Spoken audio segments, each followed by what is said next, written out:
Hello, and welcome back to Dimmer, the mental health podcast where we adjust the brightness of life, turning down the harshness and finding a softer, calmer light. In our last episode, we talked about coping with burnout, how to acknowledge it, rest without guilt, reconnect with your body, set boundaries, seek support, rediscover meaning, and simplify your life. That episode was all about recovery. But what about prevention?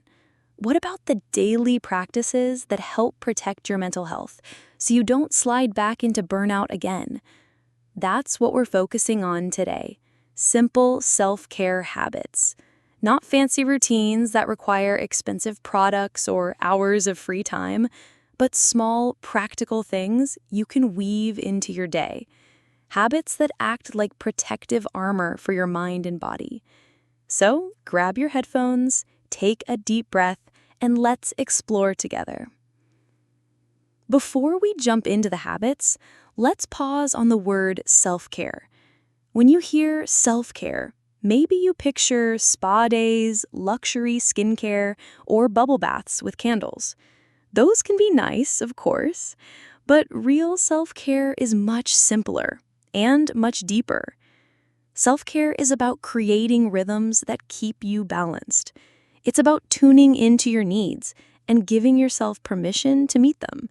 It's not selfish, it's not indulgent, it's survival. Think of it like brushing your teeth. You don't wait until you have a cavity to start brushing. You brush every day so your teeth stay healthy. Self-care works the same way for your mental health. With that in mind, let's walk through some simple habits that can make a big difference. The first habit is perhaps the most powerful. Protect your sleep. Sleep is the foundation of mental health. When you're sleep deprived, stress feels heavier, emotions hit harder, and focus becomes almost impossible. Yet sleep is often the first thing we sacrifice. Protecting your sleep doesn't mean forcing yourself to bed at 9 p.m. every night. It means creating conditions that let your body rest. Maybe that looks like turning off screens an hour before bed. Maybe it's keeping your bedroom cool and dark. Maybe it's having a consistent routine, like reading, stretching, or journaling before lights out. Ask yourself, what's one small change I could make tonight to sleep better? Even adjusting bedtime by 20 minutes can improve your mental resilience. The second habit is to move your body, but here's the key. It doesn't have to be intense. So many of us hear exercise and picture heavy workouts, gym memberships, or running marathons. But self-care is not about punishing your body. It's about reconnecting with it. Gentle movement counts. Stretching, walking, dancing in your room, even standing up to roll your shoulders every hour. Movement releases tension, improves circulation, and tells your brain, I'm alive, I'm here, I'm okay. If exercise feels overwhelming, start with 5 minutes. 5 minutes of stretching or walking can shift your mood more than you expect. The third habit is deceptively simple. Breathe with awareness. We breathe all day, but most of the time we don't notice it. Our breaths are shallow and rushed, matching the pace of our stress. But pausing for even 1 minute of mindful breathing can reset the nervous system. Try this. Inhale slowly for 4, hold for 4, exhale for 4, pause for 4. This is called box breathing. Just 2 or 3 rounds can calm your mind. You can do it at your desk, in the bathroom, on the train, anywhere. It's not about breathing perfectly. It's about remembering you have this anchor within you, always available. Another essential habit is to nourish your body with simple foods. Self-care in eating doesn't mean complicated diets or strict rules. It means paying attention to how food makes you feel. Do you drink enough water? Do you eat meals that give you energy rather than leave you sluggish? Can you add one more vegetable or one more piece of fruit into your day? The point isn't perfection, it's about kindness.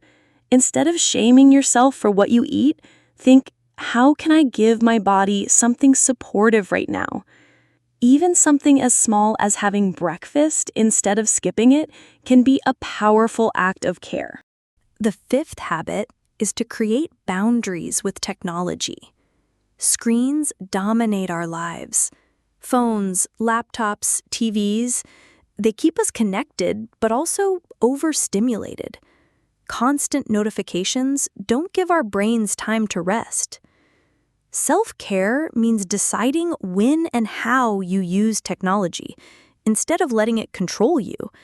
That might look like turning off notifications for an hour, leaving your phone in another room at night, choosing a time each day to log off social media. You don't need to quit technology completely, but even small boundaries help your brain find quiet. That quiet is where mental clarity grows. Another habit is to take micro breaks throughout the day. Burnout builds when we push ourselves nonstop, but pausing for just a few minutes can reset your energy. A micro break could be standing up to stretch, looking out the window and noticing the sky, listening to one favorite song, drinking water slowly instead of rushing. These little pauses may feel insignificant, but stacked together, they become a strong defense against exhaustion. Self-care also means giving your mind a place to release. Journaling is a simple but powerful habit for that. You don't need to write pages every day. Even jotting down 3 sentences can help.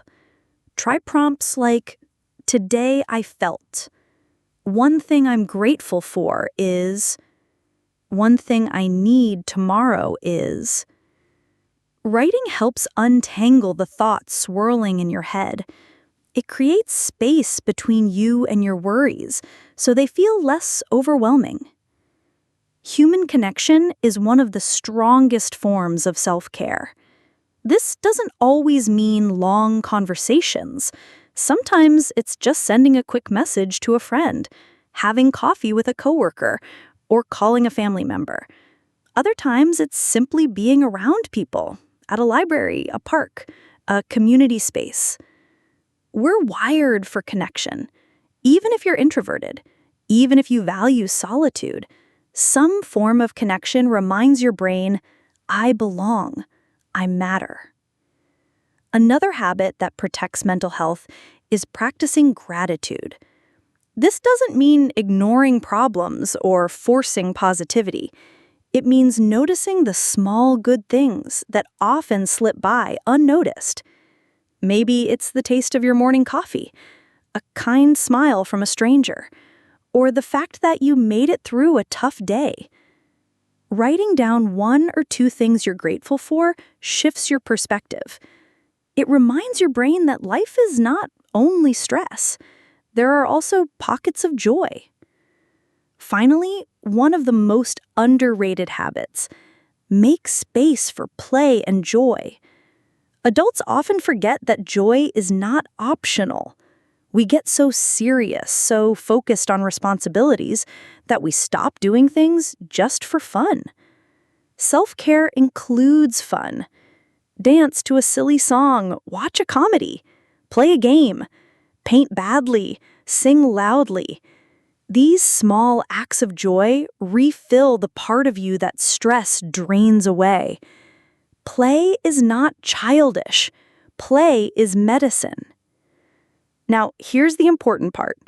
You don't need to adopt all these habits at once. That would be overwhelming, and overwhelm is the opposite of self-care. Instead, choose 1 or 2 that feel possible. Try them for a week.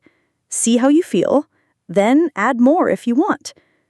Remember, self-care is not about perfection. It's about compassion.